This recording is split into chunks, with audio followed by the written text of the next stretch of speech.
తొలకరి జల్లుకు తడిసిన నేల మట్టి పరిమళాలేమైపోయెర వాన పాములు నత్త గుల్లలు భూమిలో ఎందుకు బతుకుతలేవు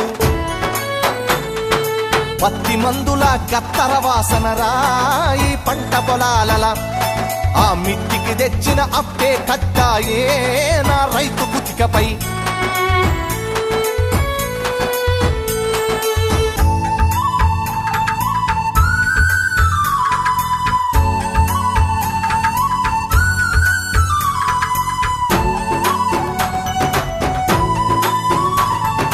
హరిశ్చంద్రపజ నాటకాల పంతులారు మోనియం చెదలు పట్టినది యక్షగానము నేర్పే పంతులు ఉప్పరి పనిలో తట్టబట్టినడు